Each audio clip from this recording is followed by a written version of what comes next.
All right, man. This is episode 14 of the Dom Joseph podcast. Here with Josh Flores. Yo, yo. Here at actually EVCC's recording studio. It's not a recording studio. It's but like the most basic library rooms imaginable. I spent 25 minutes trying to get up this damn TV, and it's like an iOS 2. It feels like it's actually doing that. But man, it's been I haven't talked to you since high school, like in that conversation.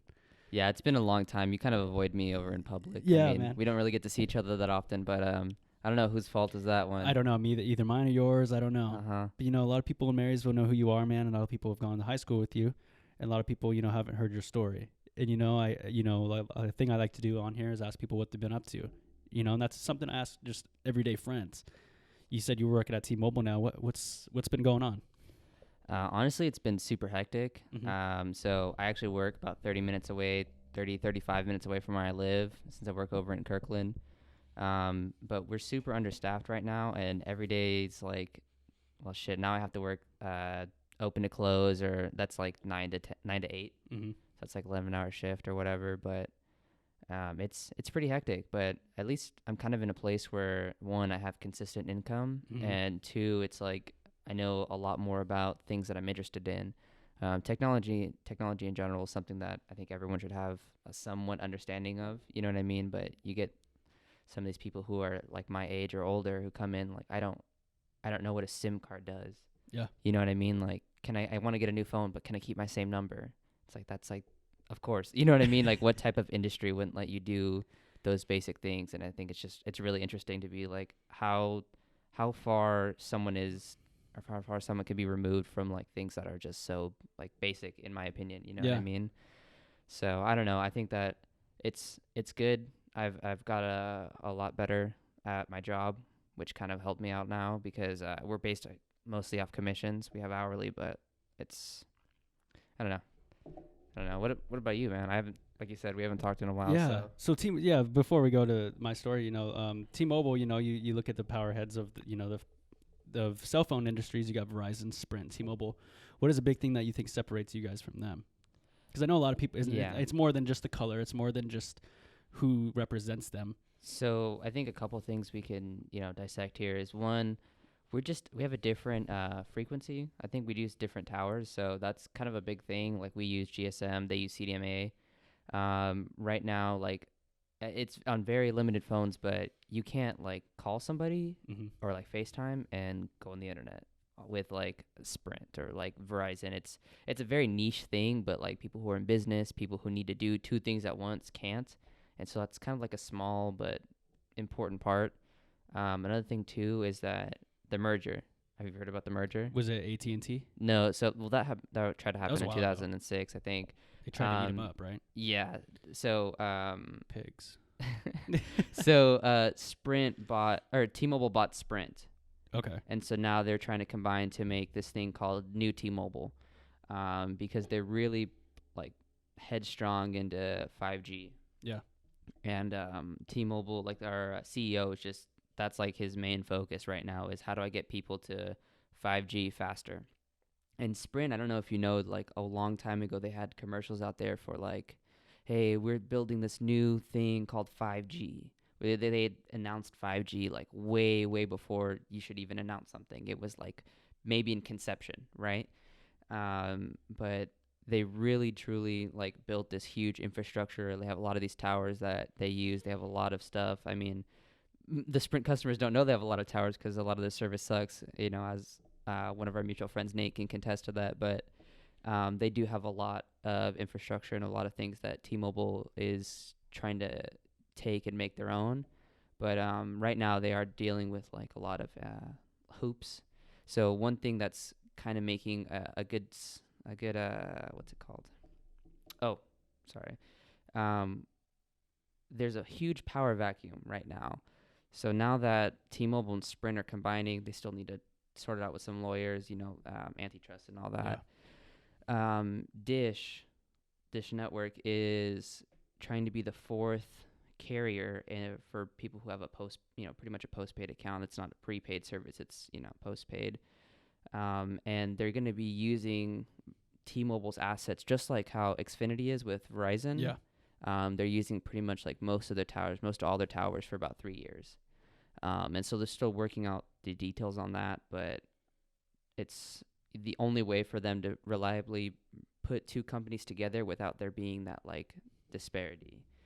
And I think that aside from what's going to happen, having their huge industry, having a huge like market pool, because they were number 3. T-Mobile was number 3, Yeah. and AT&T then followed by Verizon shared most of the market. But after this, they're going to have a huge pool of customers and a huge pool of users. I think one of the better business models they have is like their uncarrier self is what they like to call it, uncarrier. So like we pay off early termination fees. We pay off people's phones up to $650. Tax and fees are always included, so your bill doesn't go up or down, which a lot of times people will be like, my bill is like $150, $160, just kind of depends, you know what I mean? And it's something that they can't really control, but that's kind of our promise is they want to make sure people don't feel like they're tied to one place, because when you feel like you're tied down, it doesn't make you want to stay. It kind of makes you want to explore other options. So we give that to the customers, I think. Yeah, that kind of makes a good point. Or you make a very good point. When you're a kid at an early age, and say some like your parents force religion on you. Yeah. You're gonna grow up and you're gonna be like, I don't fuck with this, and there's definitely nothing wrong with it, and it's a good thing, and it's a good business model to say, hey man, you can do whatever the hell you want. Right. Like, do you want to be part of a parent or be part of an organization that says you need to do this, this, and this, or one that says, hey man, if you like to do this, go ahead and do it full force. Right. But as soon as you get to that point of this is what you're doing, a lot of people are going to be like, fuck that, man, like I'm out. Yeah, it's like to piggyback off what you're saying. When I was younger, I remember clear as day moment. We were at my aunt's house, and my dad's like, "Oh, we got to go to church or something like that." Yeah. And we've never gone to church before. You know what I mean? Like, my dad was raised Christian. My mom was like raised like a hardcore Catholic. Like, if her skirt was too high, the nuns would go with the with the rulers. It was intense. So. But they had never at that point really kind of, I don't want to say forced religion. They just kind of, they were like trying to put a guiding hand towards it, which looking back at it now, it seems really stupid to me, just because like we don't do any of that stuff. We don't celebrate anything. We don't go to church. We don't do any of that. And I think that moment kind of pushed me away from religion. Mm-hmm. So we were like, my dad wanted us to go to church because there's a church school or whatever, like right up from what's that called, Cedar Crest. Yeah You know what I'm talking about, over Grace. Yeah, Grace. So he wanted us to go there, and I was like, no, I don't want to do that. I'm like 8 or whatever, and I was like, I don't want to do that. I want to stay home. Like I got Jack and Dexter, you know what I mean? Like I want to play Jack and Dexter. And he's like, well, if you don't go, you're grounded and you can't do that for like 7 days. And I was like, what? Okay. So you know what I mean? Bullet? I bit the bullet, and I went, and it wasn't the world's worst thing. It was just kind of like, I just didn't want to be there, and I kind of forced myself to enjoy it, but it's just, I didn't want to do that. I also don't want to get baptized just because I want to say I would like to do it. Mm-hmm. I don't want to, my mom's really into like, you should get baptized. I just didn't do it when you were younger, but I don't want to. And I think she's holding on to values that are, were kind of forced upon her, you know what I mean, from her family. And I think that she's just grown up thinking, oh, these things need to happen or else. But there's no or else anymore. You're a grown person. You're not going to go home and your mom's going to beat you again. Like it's, and they've never done anything like that to me either. So I appreciate them at least giving me some room to grow. Yeah. You know what I mean? Make my own decisions, kind of see where I fall, I mean, I'm pretty open about this. I'm agnostic. I don't, it's not that I trash other religions. I kind of see them all as the same thing, if that makes sense. And there's a lot of things, sorry to interrupt you there, a lot of people want to bash on religion, and religion has brought, my family great things. I went to Archbishop Murphy for a semester, and, I've always told them this, I believe in that, but it's nothing like I'm going to go every Sunday about. And, we have communions and our funeral services are Catholic, and I respect that, and it's done a lot of great things for us, and it's brought us great energy. And I'm always going to be thankful for that, But, even some of my family, we don't go every Sunday. And it's good to have structure. And, it's cool to have someone who won't bash on it. Because I know there's some people in the world that look at things and they go, oh, well, that's different, so I hate it. And that's Yeah, just not the way to definitely. do it, And yeah, and it's another cool thing to see that your parents, said, "Hey, man, you're, to give you that forefront of, hey, you're grown now."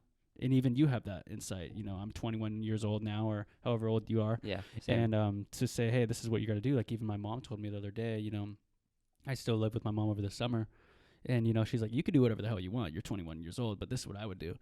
And it's nice to hear, but this is what I would do. But at the same time, she's like, "You do your thing." And Yeah, I yeah, I heard can see that at that. 18 years old too, but it really, you start taking it for granted when you're younger, but when you're older, you're like, wow, that's actually really cool that they are giving me that advice, but they're also saying, this is what I would do.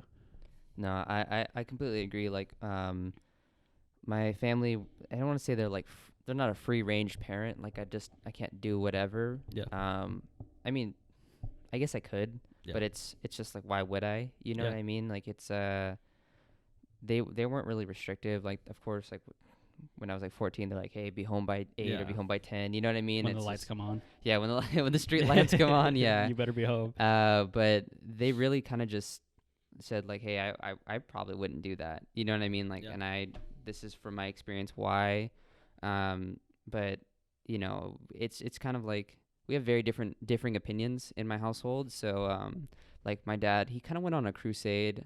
I don't know what, like something snapped. He went from like just being a random guy that didn't really talk about politics to like a very angry guy. Huh. And his views are like completely different than our own. Like ours being me and my mom and my sister, Yeah. right? And it's just like we would be at the table and we'd see like a news flash, like Donnie is on the news again. Like, I did not do it. I did not touch her. Iraq. You know what I mean? Just like he'll do whatever he wants, and my he'll just pop off. Yeah. You know what I mean? We'll say like, "Oh, this guy again." He's like, "Excuse me." You know what I mean? Like, Whoa. I don't know where it came from. Like, he had like no political pull Mm-hmm. before, at least not I can see. I mean, they probably like hid stuff like that from me. I feel like Oh, yeah. as parents do, they don't really Yeah. want to show you who they are. I guess they want to show you who they want you to see. Yeah. So he just like, it was insane. I feel like we got into so much fights just about like, and not stuff that I personally cared about, but stuff that I guess I poked the bear. Yeah. You know what I mean? Because it's like, why are you getting so upset right now? You know what I mean? You Like, mad, bro? Yeah, yeah, pretty much.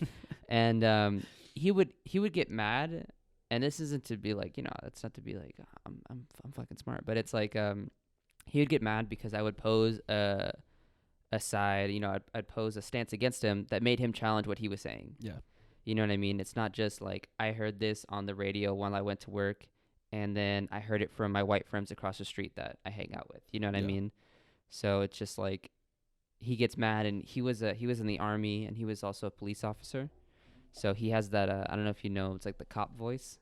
Oh yeah. Yeah, yeah. So he starts puffing out his chest and gets you're like, really what are you- angry. You're like, what, Dad? Why are you? Yeah, why are you yelling at me? I'm son. calm in this situation. You're yelling at me, which gets me angry, and now we're both yelling at each other. So I think the last time we talked about something like that, he like came to my room and he's like, I'm sorry. And which is like, if you know any ethnic dad, you'll never hear the words I'm sorry.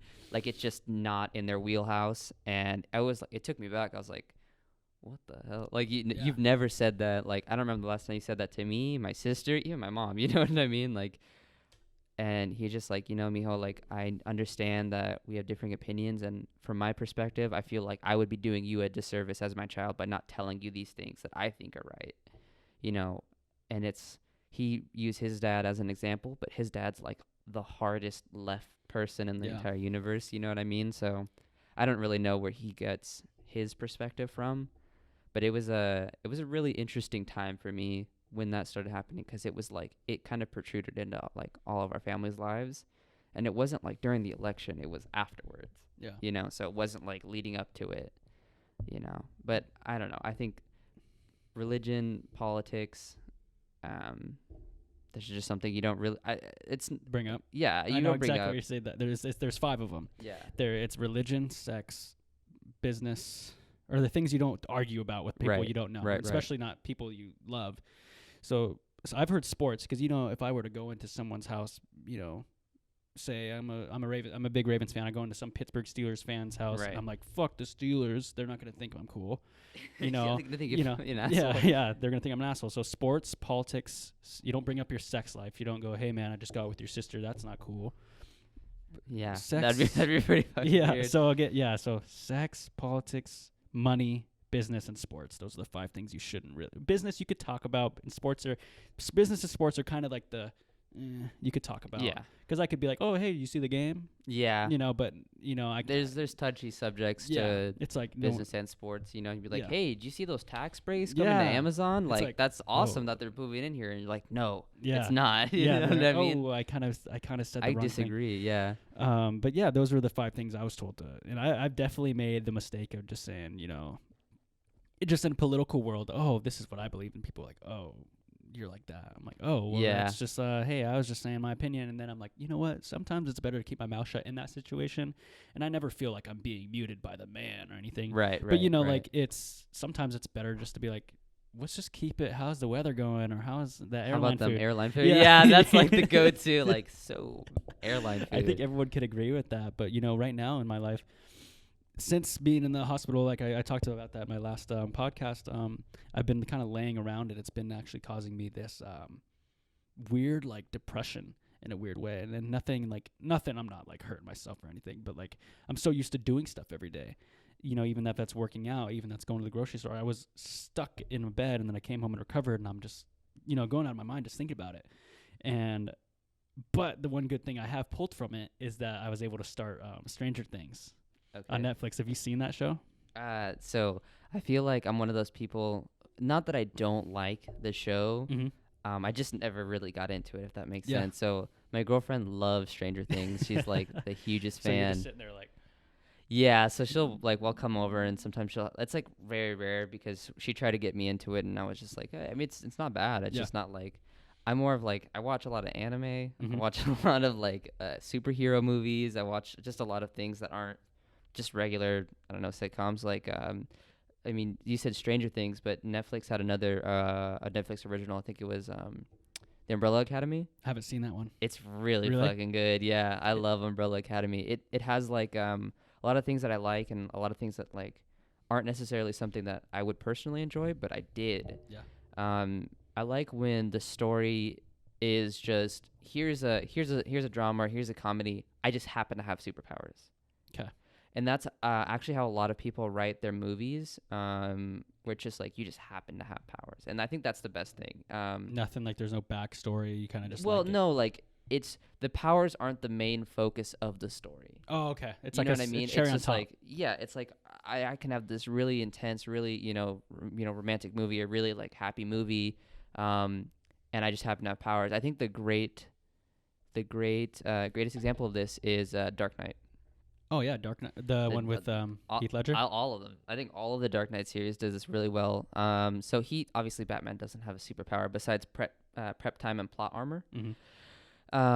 But they really just kind of made it so where Batman, yes, was a really good part of the movie, but it was more of a character-driven story. Yeah. You know what I mean? A lot of comic books have that as well. They have a lot of times where they're it's not just about, oh, hey, Superman can punch the sun, or you know what I mean, Wonder Woman can fly, or, you know what I mean, stuff like I know that. exactly what you mean. It's really like a character-driven story, and I think a lot of stories benefit from just being able to enhance their own plot by saying, oh, hey, I can fly, but I couldn't save the girl in time. I'm also a cool character. Yeah, I'm also have depth. I'm not Captain Marvel. Oh, dude, I haven't seen Captain Marvel. I did not And enjoy the thing it. is I'm a huge Marvel fan. Like I love Yeah. Endgame, and I might be a bandwagon fan. But I mean, after Infinity War, that's when I caught up with everything. Yeah. And I love that movie because it's cool to see like the power heads of the Hollywood in one movie. It's really cool. It is. It's an incredible feat that they got everyone. Yeah. I mean, was it 60 characters or something like Yeah, that? and like everybody, and like Bradley Yeah. Cooper's the raccoon. Right, You're like, right, how, like right. even Groot's Vin Diesel. Like you even look Yeah. at you're like, how do they have this? It's like a dream team of acting, Right, And they're able right. to come together, and it's nothing like this person gets way too much screen time, or Not Suicide Squad with Will Smith. Oh, Suicide Squad. I saw so many what do you call it, costumes. Oh, that's awesome. Yeah. What's her name? Harley Quinn? I saw so many Harley Quinn costumes. And people were like, I love Harley Quinn. I'm like, Yeah, I do too. But like after you see Yeah. 55 Harley Quinn costumes, you know, I've seen enough cat costumes in my Right. life. I've seen enough Harley Quinns. I've seen enough. What else have I seen enough of? Michael What's an Myers over mask. Michael Myers masks? What's Yeah. an overrated Halloween costume? Like you're like, okay, dude.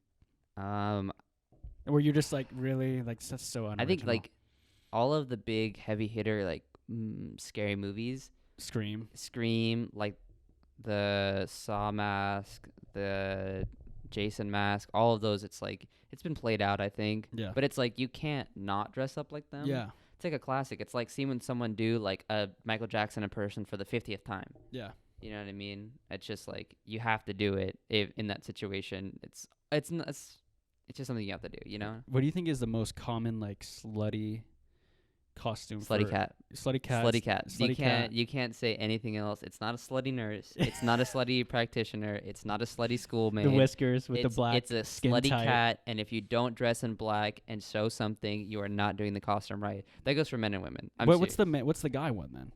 slutty cat? Is there a slutty cat one for guys? There has to be. I feel like if there's not, No, I mean, it's the firefighter or the cowboy one. the five. That's I think assless chapped cowboy would probably be the best thing. yeah. That's probably or they do the cop one as a lot of one they like Yeah. to do. It's just so like, I'm like I just sit there and I'm in like my Bob's Burger costume. You know that was dude. Who are you from Bob's Burgers? I was Bob.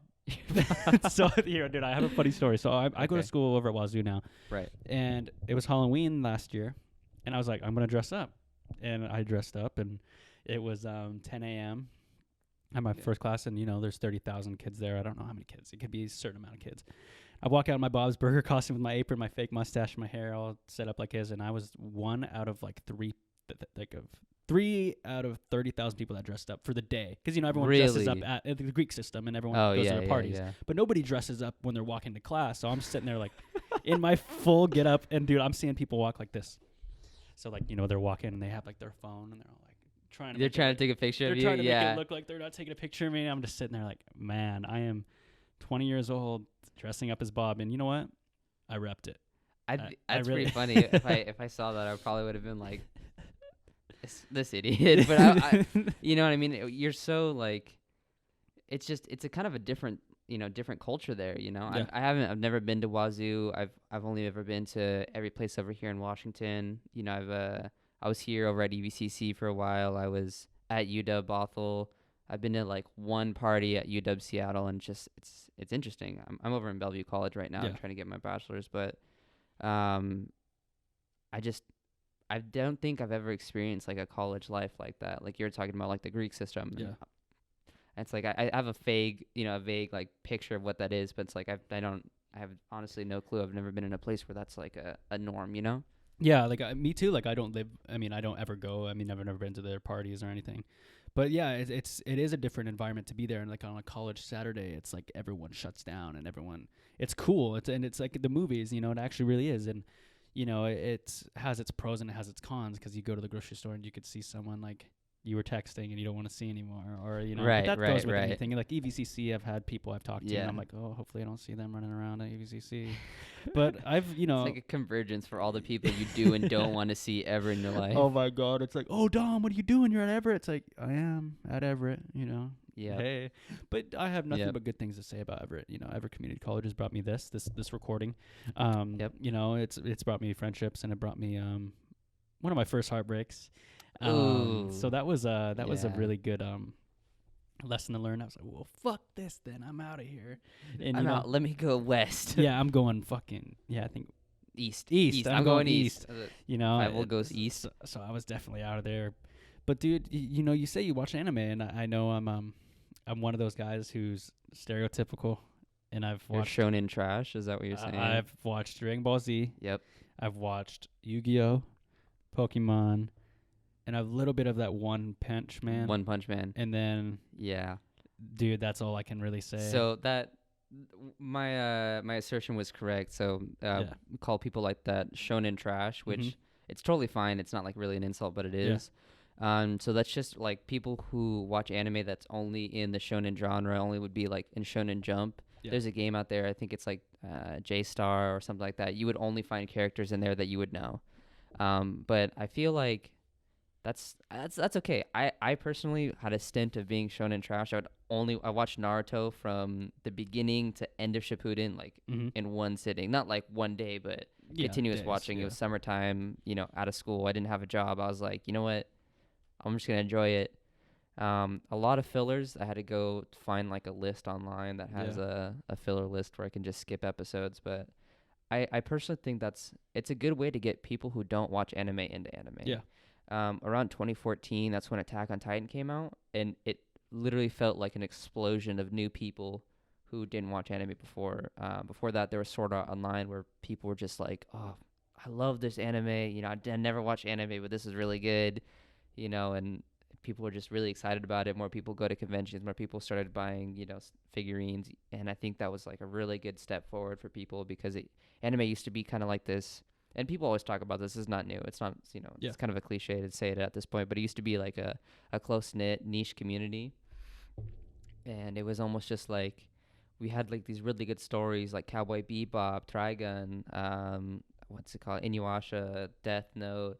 Most of these are shonen, so I'm kind of showing my hand here, but we had a lot of good stories that weren't just, a lot of people didn't know. I mean, Toonami really helped that. Yeah. It really helped the growth of anime just because it introduced a younger audience to something that wasn't just like I'm SpongeBob, you know what I mean? And not to shit on SpongeBob. SpongeBob really, Tom Kenny is a great voice actor, and I think a lot of his stuff is really great. But it just kind of showed that there was different stories that people could tell. I guess you mentioned you watched Yu-Gi-Oh. Did you watch it on Toonami or did you watch it on 4Kids? I watched it a while. Man, I watched like the first episodes, like Blue Eyes White Dragon, like Dark Magician. I don't know which one that means. So, in the West, I've really scratched the surface of anime. Yeah, so in the West, when we first started getting anime dubbed over Fox 4Kids, they really censored a lot of things. Should we move that? So sorry. No, it's okay. Yeah, just make sure that one. Can you plug that one? Yeah, the second one. This is as much as it's gonna move. Oh, okay. Sorry to interrupt your stories. No, it's okay. Yeah. You just kind of ruined my moment, but. No, so we got 4Kids, and there's this one character on One Piece which has like almost over like 1,000 episodes right now. Okay. It's insane. But one of this guy has a cigarette, but on 4Kids they literally changed it to a lollipop. Huh. So they changed it, and the the Shadow Realm. Yeah. That's not a thing in Yu-Gi-Oh. It's actually just death, like you're dead. Oh, but 4Kids changed it to the Shadow Realm. What? Yeah, so they wanted to lessen the blow to like kids over in the West because obviously there's different cultures here and there. Like they're porn censored. You know what I mean? Like that's just like a thing that's just something that's like there. You know what I mean? They have weird censorship. Like even anime that has like you'll see a censored like a beam of light passes through their chest. You know what I mean? Or the thing that I hate about censored anime is they'll have like this huge like barrier on the screen. Like maybe you need to censor like this much, but the thing will be this big. They take it. Yeah, they take it to the extreme, and I feel like that kind of ruins it. But back to your original point, it's grown a lot in the past couple of years, I think. And I think I went to SakuraCon for my birthday weekend, and it was packed. I have never seen it that packed. So I think it's with the help of like Crunchyroll, because they were like hosting it. Yeah. I got a Crunchyroll bag, and I personally pay for that too. It's exploded onto the scene, so I'm really grateful for it. I don't have to be a closeted weeb anymore, and I think that's pretty good. I think like the whole air quote nerd culture that people would hate on is really taken to the thing now. Like here's the thing, like a lot of all these weed smokers and a lot of these people, Rick and Morty's a big thing.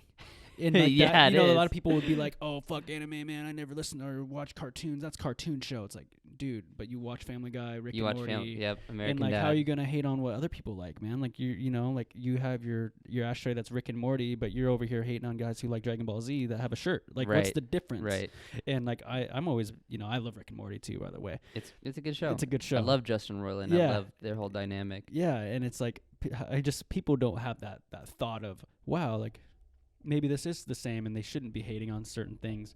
But I really love to see what it's came to, because I really love to see something, rise. It's like seeing a bad sports team and seeing them get better. Or it's an underdog story. Everyone loves an underdog story. It's exactly what it is. Like everyone's like, oh, well, 2.5 Men's the best show, and now that was a while ago. Now you have shows that there's so many genres that I could be like, well, I kind of don't really want to watch the 3 sitcoms that they have on TV like right now. The Big Bang Theory, Yeah. Bazinga, yeah. Yeah, like I would rather Any watch. bangers?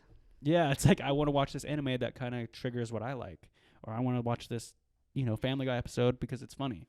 It's cool to see that everything is getting broader, or no, yeah, broader. Yeah, I think that's the right term for that. And the thing is now, I feel like you could really do anything you want because there's such niche markets for anything nowadays. Like, I could make a podcast on how comparing books to what humans they are, and I bet you someone would listen to that. I feel like It's anyone so would listen to a podcast just because it is. I mean, look at ASMR. Yeah. That's I don't think that's a lot of people hate on it for some reason. I'm not someone who personally enjoys ASMR, It's but too ear licky for me. yeah, but it's a thing that people enjoy, and I think once you find out that there's just like some noise that triggers something inside of you, you'll listen to it. If you get a podcast where, like you said, you're just comparing books to people, but your voice is so nice that you just kind of listen to them, and it's just the sound of your voice that calms people down or lets them go to sleep. I feel like that's, you're right. There is a niche for everywhere, and you just got to find out what that is. Yeah. You got to find out where it is. And it's like what you like to do and what. And here's the thing. I say this too. A lot of people, well, Dom, I have a girlfriend. I have a family. I have all this. And I don't have time to sit in a EVCC and do a podcast for a couple hours a day like you do. It's like, first of all, why are you acting negative? Second of all, what about all that time you're watching Stranger Things on your couch 3 hours after work? You could use that 3 hours to do something. So don't come at me like that. And I understand people have hard lives. But like you said, it's finding your niche. Like if this guy likes to make teapots and whatever under his, in his closet without anyone knowing, someone's going to want to buy those teapots. It's like it's the opportunity of the internet it's amazing. And I'm so glad that we're able to be a part of it, because just think 10 years removed, a podcast would not be as simple as it is now. You got to have a marketing guy. You got to have this and this. This is all through my computer. My phone is the one recording this. A lot of people think, it's like, I was surprised. I was like, oh, okay, this is ghetto, but whatever, we're in it. Yeah, it's like we got the phone and we got it's a slow process of getting better and better, and I can't wait to see what it's like in a couple, even just 15 episodes, what it's going to be at, because right now we're at 14. Right. And I just put in today that the people can call in for voicemails. I don't have it set up, but now people can leave voicemails, and that will be cool. It's good content, and as long as you stay consistent with what you love to do. Yeah, I think I don't know if you watch it. It's kind of a league streamer, does other things. Magikarp's Fly does that too. He's a YouTuber, but at the end of like most of his videos, he'll have the number to call, and it says leave a voicemail, and most of the time it's just like, hey Matt, thank you for creating content. Thank you for actually going out there and doing the thing that you love, because I love watching you, stuff like that. And I think it's like sometimes it's corny, but it's nice. It's nice. It's really nice to hear other people care about the same things that you do. Yeah. It almost like validates like how you're feeling. Yeah. But I kind of want to touch on a point that you said earlier about not having time. Yeah. So it's a little bit of a story. I hope you're okay with that. Dude, no, Rambo. Yeah, so I won't even interrupt you. I want to say about last year, actually around this time, I was still working with my my realtor group. Yeah.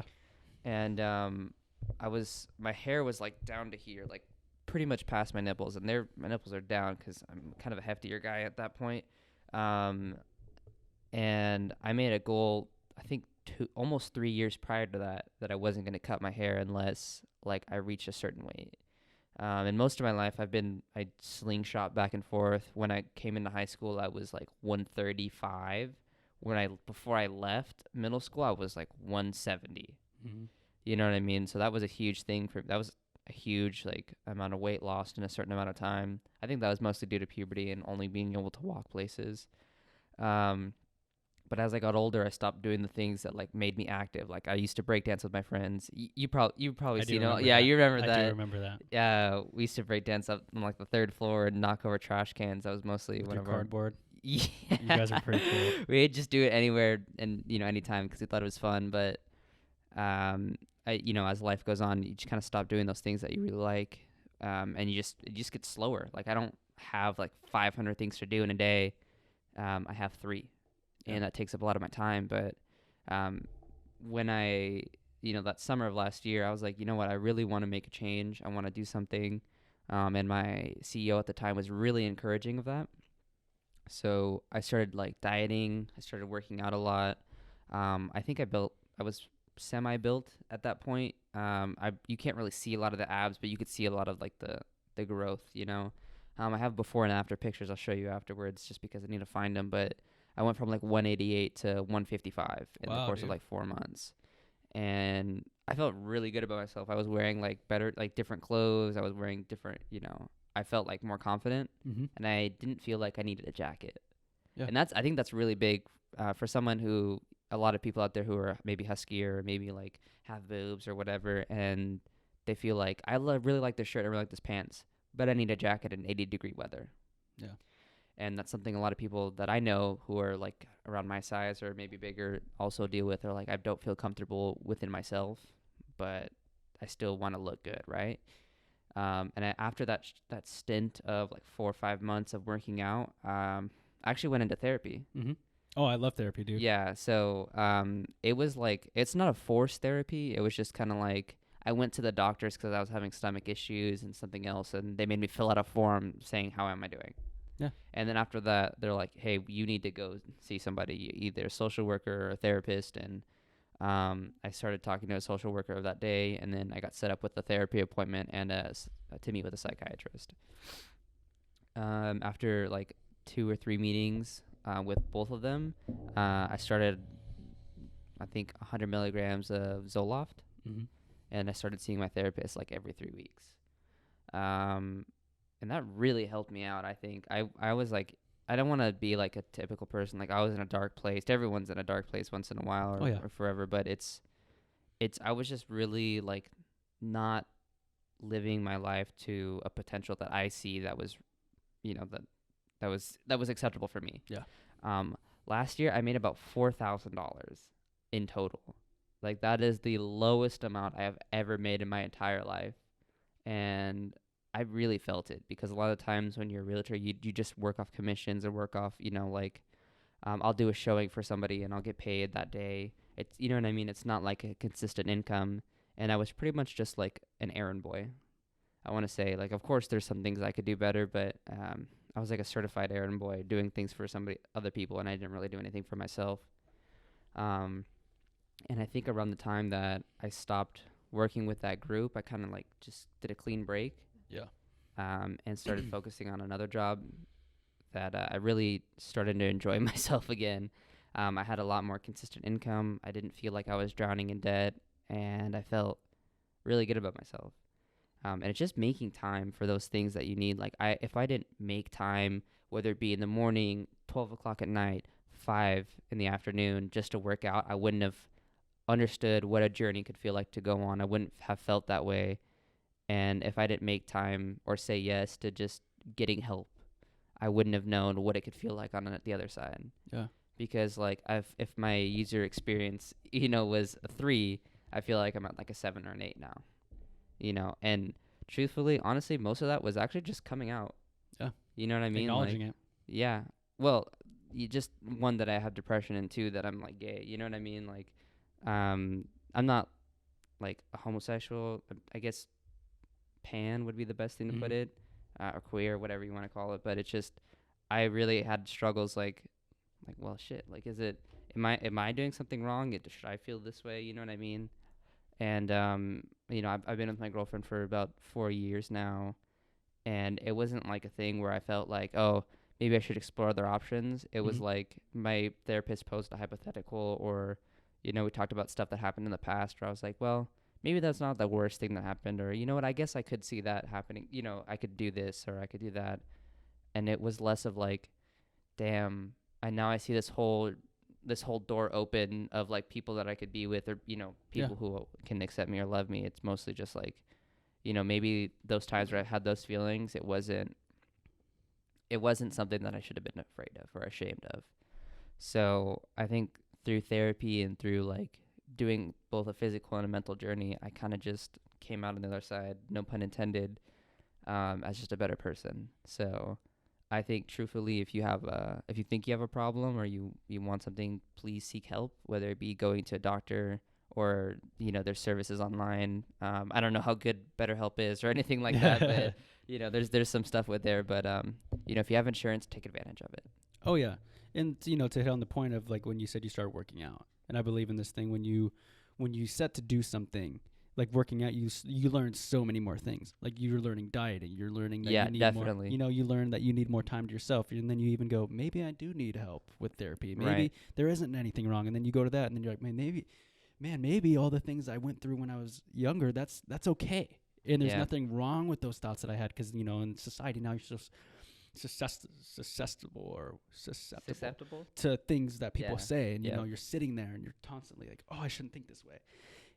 But at that point, you learn so many things by saying, hey, like that's what happened to me when I first started going to therapy. I was in a relationship and I wasn't really at the happiest, and I said, you know what, I kind of need to do this. And it was kind of for that reason, but it was also for the reason of I need to treat myself better, because right now what I'm doing, like you said, I'm putting everyone before me. Right. And like there's nothing wrong with that as long as people could give back to you. But if you're doing it so much that you're not even getting an ounce of it, or you are, but then say for instance, I would be like, all right, Josh, I got you lunch 10 times and you got me lunch maybe half those times, or like once, and I'm like, oh, that's fine, but that's not healthy. You want to make sure, and I get, people are in different places and they can't financially, but even if it's emotional support, you got to make sure people can help you. And there's nothing wrong with coming out and being like, hey man, I need help. Because when I went to therapy, I was like, hey, I'm like kind of feel like I'm getting pushed away from my friends and all this. It's still even, I'm shocked that I'm even saying this on a microphone.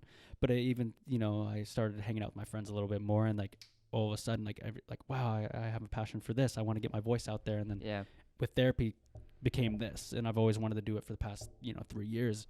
And then all of a sudden, I'm 14 episodes in, 37 episodes into my sports one, and it's caused nothing but happiness. And like I said, my 3 used to be a 7, like what you said, and now my happiness scale is like a true 1-to-1 now. And to get to that point is just like you said, seeking help. And even I'm not, like you said, insurance.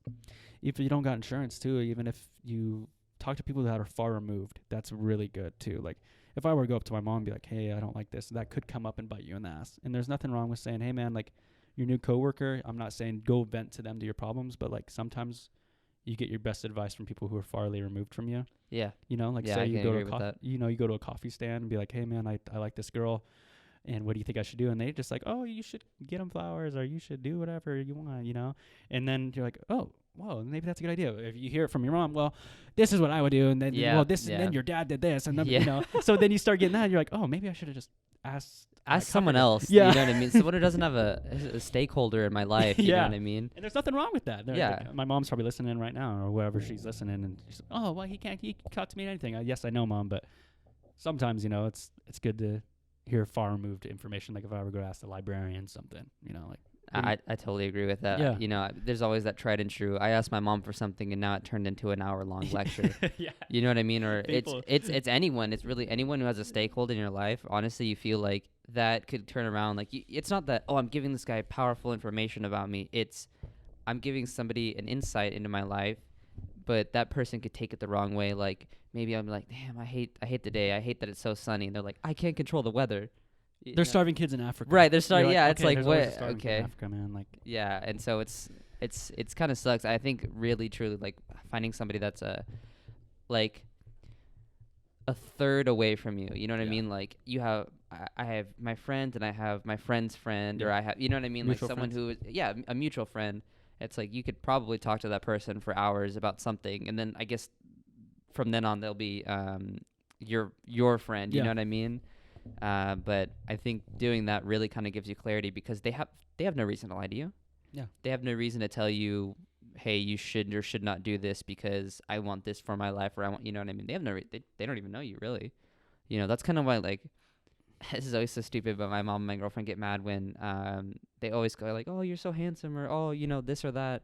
And I'm like, yeah, whatever. But then like some other person that doesn't have to do with me, girl or guy or whatever, they're like, hey, that's a nice outfit, or oh yeah, you do look cute. I'm like, really? Yeah. You know what I mean? You and they're like, what the hell? I tell you that every single day. It's like, yeah, but you have to. Different. You know what I mean? It is. It's different. It's and there's nothing wrong with validation from somebody else. Yeah. You know what I mean? I truthfully don't feel like there's anything wrong with feeling like validated from other people, because they don't, they don't know you. They have Yeah. no reason to tell you that they think you're Why good would they lie looking. to you? Yeah.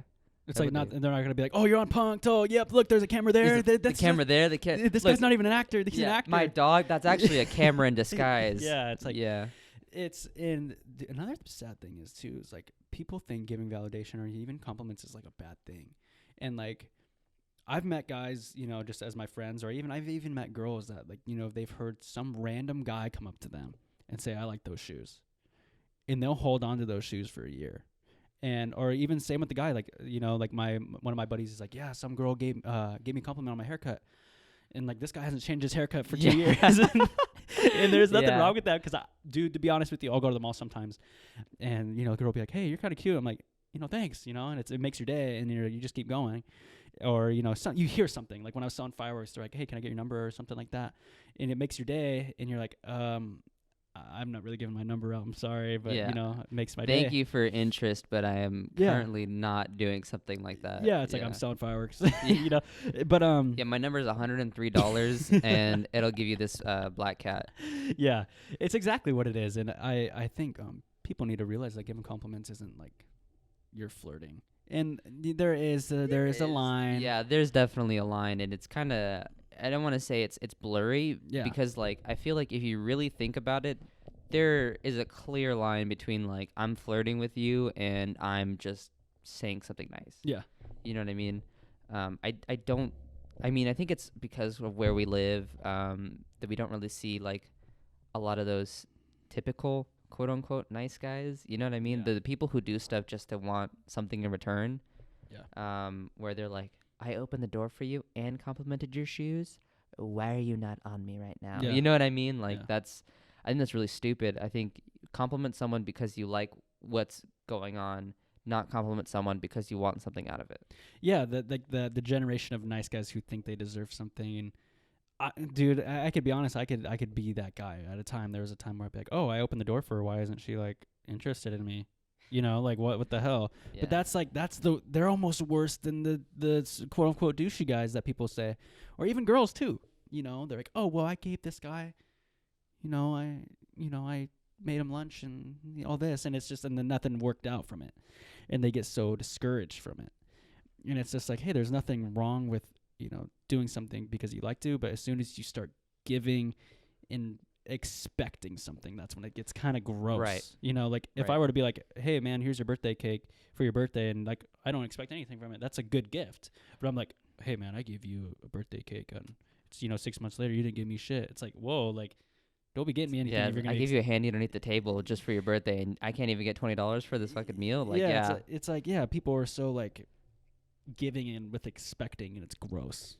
Yeah, I think there's, you gotta admit when you're flawed, and I think you saying like I was that guy, or I could have been that guy. Obviously, like people change, and I feel like if I were to look at myself 4 years ago, or look at myself 2 years ago, I would feel like I don't even know this person anymore. There's a lot of similar things that I do now that I did before, but I feel like you can tell where that action stopped being either malicious, or that action stopped being like expecting and start just being genuine. Yeah.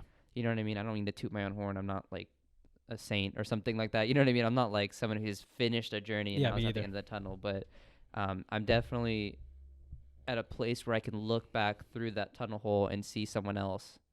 And I feel like people you see that you don't talk to for a while, and you come talk to them again, if you weren't on good terms with them then, like just try again. Yeah. You know what I mean? Like, or just accept that you're different, or the differences, or even things that you did wrong in the past, and just move on from it, because you're definitely not the same person. I know I was a huge asshole before, and I'm not saying I'm not slightly now, but a lot more previously, and that could have to do with just finding my sexuality, or just kind of like dealing with all my problems and forcing that on other people. But I think that the best thing to do is just you don't always have to apologize to people, though. Yeah.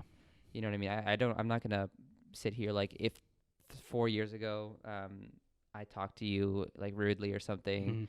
you know, I might say, "Oh, sorry about that," but I'm not gonna be like, Heartfelt letter. yeah, because it's like that's not the person I am anymore. I don't think, you know, you should be held accountable to things that are you know ongoing, or things that like you don't understand you're doing wrong, but you know what I mean. Like to me, if my interaction seemed like, oh, like I was just messing around, you know what I mean. Yeah. We had banter, but to you it's like, hey, you're hurting my feelings. You know, I can understand where you're coming from. Yeah. You know what I mean. A So, lot of people think, they need closure too in life. oh yeah, definitely. And Closure's a like huge thing. closure is huge, but there's some times where like people are like, I need this, I need closure, I need this, and it's just like, do you? Do you really want to reopen this wound? Like sometimes, like, and I've been in that situation personally, where I need closure from him or her, Yeah. and you're like, dude, it's 8 months, like Yeah. they're not coming back, and like I've been in that situation where, oh, okay, well, as long as I could just hear what she says, and like Yeah. hear, Just one more thing. hear Just her one say more. like, oh, yeah. I'm sorry, one more time, I'll get my closure, and then you get it, and then you're like, I didn't need that.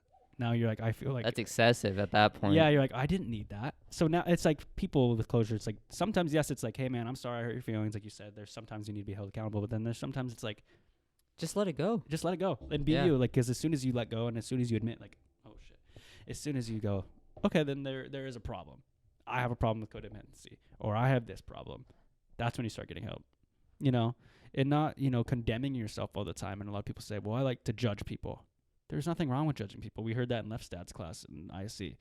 Yeah. And, there's nothing wrong with judging people as long as you don't condemn them. Because we Yeah. judge people all the time.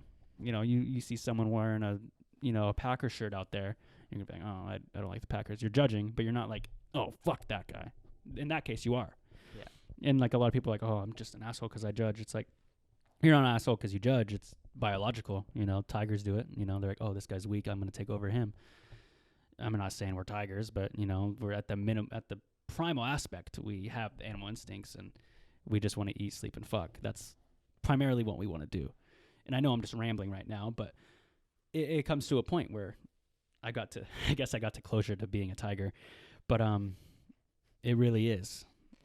You did like a 6 degrees from Kevin Bacon there, where you you went from one Yeah. complete end of the spectrum to another thing. Yeah. So something you said there kind of sparked something in my brain. You were saying, primal instincts, which is, very Yeah. something that people shouldn't be ashamed of. Like, another thing too, where it's like, I'll see a baby, and this isn't often, but it's like, what would happen if I threw that baby, Or if you dropped it, or if I dropped it? Yeah, like what would it's terrifying. or like maybe you're on the road and you're like, I wonder what would happen if I just let the wheel go. And I think that it's okay to have those thoughts or images. Like you could think the grossest, like most, dangerous things you could have, but as soon as you look at that and be like, that's wrong. Yeah. You know what I mean? Yeah. Like I shouldn't do that, but you know what I mean? That's wrong. I feel like now you've entered a place where I think that's a good place to be comfortable in. Yeah. Realizing that you can think all these things, or you do hypotheticals, but you just have to realize what the true, how you truly feel about that. Like, what would happen if I hit a baby? What would happen if I drop kick this guy right now? It would be bad. Yeah. You know like what I mean? I'd go I to think- jail. Or yeah, I I'd would go to hurt this jail, kid. or I would probably cry. Yeah. Is it worth it? Yeah. Is it worth it? Is it worth it to do any of these things? And it's truly up to you at that point. You know what I mean? No one can ever tell you, yeah, it's worth it to do this or do that. I mean, financially maybe, Mm-hmm. but I don't know. I think that's a good thing to think about. It's like again though, it's so hard to think that we are Right. because everyone's like, oh, we're humans, we're different. It's like, yeah, we are. Our brains are different, but at the end of the day, we want to do the same things they want to do, but it's sugar coated with sex, and it's sex is sugar coated. Food is now sugar coated. It's being made genetically now, and it's weird to think because again on my podcast with my brother we're going to be having the tournament of animals. That's what we're going to be talking about, and it's going to be weird to like, dude, we ain't shit to some of these animals. Like, we could beat up probably 20% of the animal kingdom, like just with no guns, no sticks. Like, you think about it, the toughest animal we could probably take is a wolf, maybe. Maybe. Yeah. I mean, you can't even take a rabid dog. Yeah, like, I mean, look at those police dogs. Yeah. Like, when we train them, we have, like, wraps upon wraps upon wraps of stuff on our arms. I think the police officers came like in elementary school or middle school. They're like, hey, put this on your arm. You want to feel like what it you want to Yeah. feel like what it feels like when you're colored and have weed on you. No, I'm just kidding. But yeah, I think it's so something that my CEO always used to say was he had this Will Smith analogy. Yeah. So Will Smith does a lot of inspirational speaking. He does a lot of things like that, TED Talks. But there's like 3 layers to your brain. There's like the instinctual, like a primal, and like something else, right? Yeah. And when you experience fear, you're feeling those 2 layers of your brains reacting like in an animal kingdom when you see like one of those lizards who have the Komodo. yeah, when they experience fear, they flare up instantly. They just move away, or when you put your hand on the stove, you instinctively remove it because like It hurts. it hurts. Your cells are dying. And crabs, even when they're dead or their arms are cut off, their pinchers will still work. Mm-hmm. But when humans experience fear, we have the ability to move, right? We have the ability. So like Will Smith was talking about skydiving, and I didn't see that. up until he went, he was petrified. He couldn't do it. He could, you know what I mean? But he had the decision to do it, whereas animals don't. And you get a chameleon or something, or just any insect that feels fear, they'll leave, they'll move, they'll try to defend themselves, and that's instinctual, like us. But we have the ability to not. You know what I mean? We have the ability to be like, I'm feeling like I'm really scared, like our fight or flight's happening, but we have the option to fight or flight. You know what I mean? We have the option to just like if you and I are getting into an argument or something, I'd be like, fuck this, I'm out. yeah, you could just leave. You can walk away, or you can jump off the plane. You know what I mean? Yeah. We have the ability to do something, and that kind of separates us from animals. I think that's that key evolutionary thing, is that the ability to tell us to override the other 2 and say, no, I'm doing this. You know what I mean? Whether it's a new job, a new city, a new relationship, it's a fear that holds us back. And I think the acknowledgement and then the overcoming of it is what separates us from other animals. Also, guns. Oh yeah, dude. Dude? If we didn't have guns, dude, like, and then the thing with fear too is It's that the great equalizer. yeah,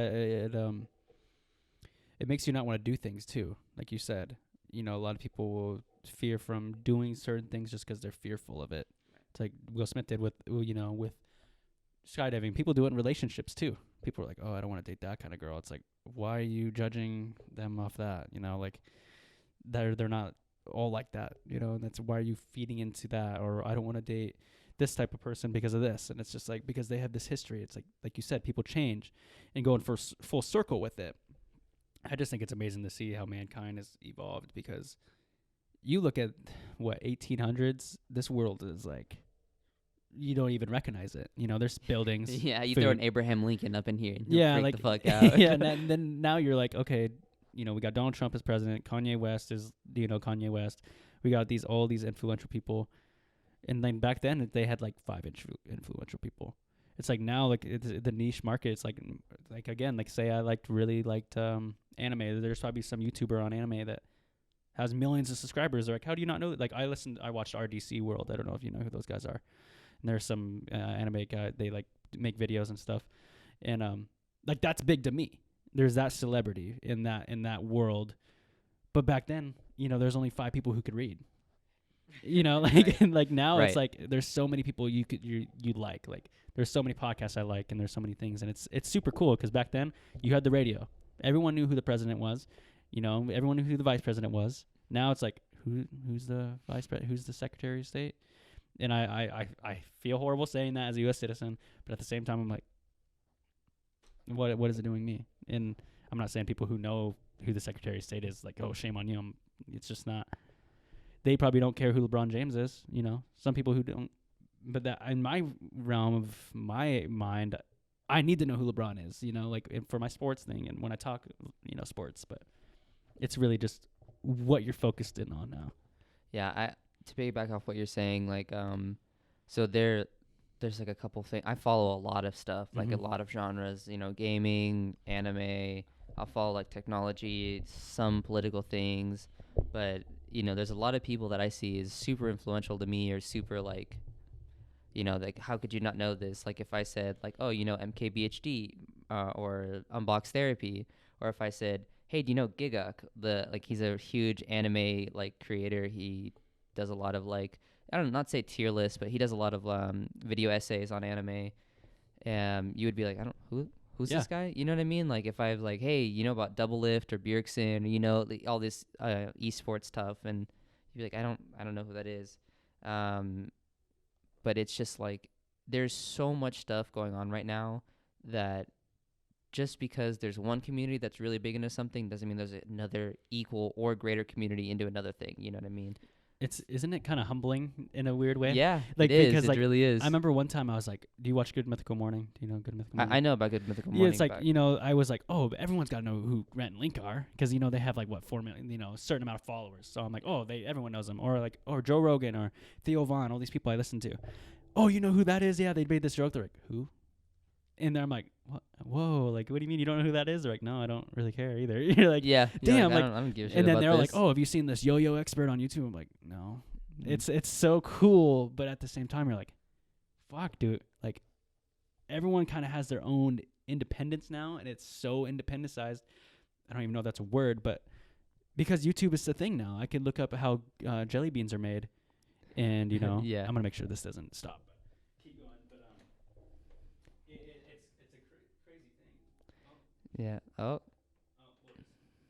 We're gonna keep going. All that was our iPhone went off. I don't think it's recording either. No. Yeah, that's fine. Oh, is it? Oh, do you have too much? No storage? Okay, yeah, just keep talking. No storage? Hey, he's mine. Okay. You gonna use mine?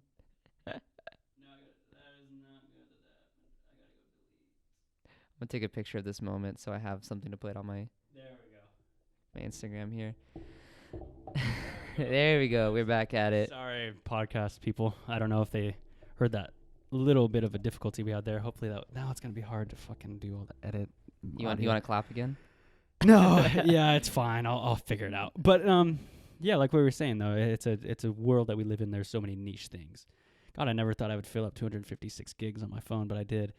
But I just love to see how, you know, this person walking by, or, you know, someone walking by is totally in their own world, and they're could be possibly looking at a book that I'm never going to read in my life.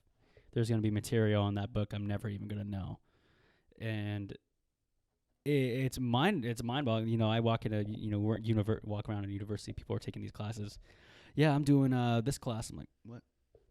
What is that? What? You know, like, I know that's in my life, but like, I'm never going to use that. And people use that for me, probably like, oh yeah, man, I'm learning how to, you know, cut this audio and put a sound effect on my podcast. They're like, oh, what?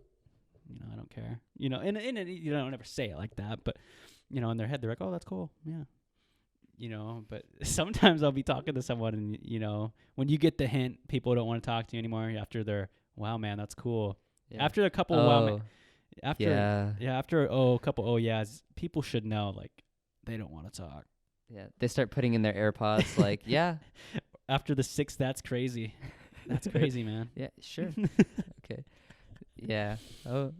So what, you know, one of the last things I would ask you, because I know we're getting to the hour point, real estate. You know, it's an interesting thing, and I've treaded lightly and said, oh, that would be cool to do, maybe. And, you know, it's, what would you tell people who are interested in real estate, or even discourage them, or even the truth of it? Truthfully, it's a lot of hard work, and I think that most of the work you won't see till 30 days from when you do it. So real estate's all about compounding interest. It's about, you know, still not recording on the camera. Well, we're recording on this, so we'll... Yeah. I looked over and I was like, oh, God. But it's truthfully, like, it's a lot of stuff. When I started, I was cold calling 3 people at a time. So we had a dialer, right? It called 3 people, and it almost felt like I was getting calls constantly. And when someone picks up and another person answers at the same time, they'll hear a callback message, and it's like, hello, I can't hear you. Let me call you back. You know what I mean? And I did that for 3 hours a day for about a month. Wow. And it sucked. I hate cold calling, but it made me build a little more confidence into speaking to people. Yeah. You know what I mean? There is a huge amount of scripts that you have to learn when you're calling people or just when you're talking to them. Like I had a a huge script I memorized for buyer consultations.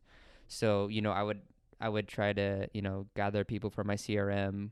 Just a lot of people that I've accumulated from through either calling or we had a system where people would go online to look at homes. It was Northwest Promotions or something, or Northwest Homes, something, something, something, and people would just look through homes, and then they would reach a certain limit, so that you could only view like 5 or 6 photos before you had to sign in or make an Wow. account. And then once they made an account, that information gets sent to a secondary site called Boomtown, and that's where we get our leads. It's like a lead drip. So then you call people like, hey, I noticed that you were looking at homes in this area. I'm Josh or whatever. And sometimes I'll show their picture right underneath, like, hey, contact this person if you ever been on Zillow. And a lot of the times it's like no, so you have to get comfortable with the word no, Yeah. which Yeah. it's a good thing in life in general, but it's really like you work for yourself and you have to work hard, or else you're not getting anything out of it. Oh yeah. I was doing it for like a year, and I had like a lot of clients here and there, but a lot of the times, most of the clients I procured through my group, so I had to get rid of them when I split. But it's mostly just like a lot of times hey, I'm calling my aunt, and I'm calling my aunt's friend. I'm calling my aunt's friend's friend. You know what I mean? I'm asking people at the gym, hey, do you know anybody looking to buy or sell real estate? It's really about not being a sleeper agent. That's what they like to call it. And really just focusing on how can I improve your life by improving mine, if that makes sense. We did a lot of things that I was in a 8-week training course, 2 different ones. Yeah. And what they taught was having a better life leads to better business. Yeah. So he focused on how can you improve your self-esteem, how can you improve talking to people, how can you improve gathering business, and how can you use that in your personal life, right? So after I was done cold calling, I just went into I would show homes for people, Mm-hmm. or I would do open houses. At this point, I still wasn't licensed yet, so it's kind of like a gray area of what I could and couldn't do. But after I got my license, it took me 5 times. It took me 5 times to take the test, and each time was like $100. I heard the test is really hard to do. Yeah, it is. It is hard, but I also, speaking frankly, I don't think I studied as hard as I should have. There's like 3 books that they give you, and then a 90-hour class you have to take online to just be eligible to take the test. And I think just the whole leading up to it was difficult, but once I finally passed, I felt like I accomplished something. And that sounds dumb because it's like you only accomplish stuff all the time. Like you're depressed, you accomplish getting yourself out of the bed, which it is an accomplishment. You accomplish, getting an A in a class or doing whatever. But I felt like I truly made a milestone that moment when I passed. I cried in front of the proctor. Yeah. I was so happy because they kind of like knew me at that point because I'd been there so many times. It's hard work. It paid off. Yeah, it did. Didn't pay very well, but it paid off, self-esteem wise. I feel like I grew a lot just from being in the industry. And it's a lot of contracts. It's a lot of things that you have to just know and know how to do. Like the biggest thing about being in real estate is customer relations Mm-hmm. and also peer-to-peer relations. Like if I want to do an offer on this home, I would most likely want to get chummy with the other agent to make sure they only come to me. You know what I mean? They can't say I'm not taking any offers besides this one because that's not really good for their client. But they can try to move some hands. You know what I mean? They could try to like, hey, this guy's writing me an offer. It's already sent in. You know what I mean? Can you match it, or can your clients do something tonight? You know what I mean? Yeah, it's cool to see, when someone is. Fuck, I just totally had something good to say. When you're able to get comfortable with someone in sales, and then also hearing the word no. Yep, is a big thing. Like when I sell fireworks, I'm like, hey man, let me help you fill. No, I'm like, okay, or like I go up to a girl, hey, you're cute. Oh, not interested. You're like, okay, and then it gets to the point where you go, I'm just not their type, or they just really don't want. Maybe they don't like the color of my stand. Maybe it's not me. Maybe they want to keep walking experience. Yep. And as soon as you can tell yourself that, instead of going, oh, I'm ugly, or oh, I'm not a good salesman, that's when you start seeing growth. And there's nothing wrong with no, but sometimes I hear no. I heard no from when I applied to Wazoo 4 times, and they said no, no, no, no. And I was like, okay, well, that's just going to keep me going. Like with that test track, okay, I failed, but I'm going to keep going, at least try. I know it costs money, but it's not going to stop me. And fuck, dude, it's cool to see that you're even in the real estate world because, you know, you look at that world and it just seems like, oh, man, only like rich old white guys know what they're doing in that world. Right. And right. and that's for any industry, you know, not just saying rich old white guys, but, you know, say if you go to a native business, it's going to be, oh, there's only native guys there. I can't sell fireworks. I'm not native. Yeah, it's like, you look at it like that, and it's like, it's discouraging, I bet, to be even not even being white. The age difference, I'm sure, is different. Yeah. In my office, I was probably the youngest person there. Yeah. You know, and my friend Ivan, he's just a year older than me. Yeah. You know what I mean? So it's not like I'm the only young person there, but most of those people have been in the business 10, 15, 20. My CEO was in there for 30 years. We made this joke because when the MLS came out, it's kind of like a coalition between all of like the people, all the other companies. It's like a non-for-profit pretty much, Yeah. but it's how we look at homes. So anything that goes on the market has to go through the MLS if it's with an agent. If you're selling it by yourself, obviously you don't need to put it on there for sale by owner. But his lag number is 66 and mine's like 10,000 something, something, something. You know what I mean? So he was around when it was created. So, I kind of felt solace in the fact that like I had someone who was a good leader. Just not a good a captain, I guess. He when you look at leadership versus like management, leadership shows you the vision and shows you like the strategy, whereas like the rest of the management does also helps with the planning but does the execution. So in a leadership role, you actually don't do most of the execution, at least in a business sense. And he barely got to the second half of that, if that makes sense. Yeah. So he was really good at talking about mindset, talking about business, but wasn't really good at helping me actually make that sale, right? So I don't know. I feel like it's a humbling experience, like you said, knowing the word no, whether you're a customer service expert, you're someone doing door to door. We door knock too, so that was. I bet that's even worse. Yeah, it's door to door sales is tough. Oh, you know what I mean? God. Especially, I've never been anywhere else, but I've always heard that this is an American thing, where you'll be, yeah, I like the product. Let's do it. Let's sign hands. Let's shake hands, sign hands, shake hands, and I'll call you in the morning. Great. Never calls. Never call. That's like a huge like American thing, and I've heard it from other people where it's like, yeah, I'm from Europe or I'm from here. It's like. I'd rather hear no. Yeah, they tell me no straight up. It's not like I'll tell you. They'll tell you then. And I think getting over the fear of no really like pushes you to just go to the next one. Yeah. Because when you hear no, you're like, all right, this is a coal. I need to find the diamond. Yeah. So. Exactly, and some people give up before they even see the diamond, and they're one pick away. Yep.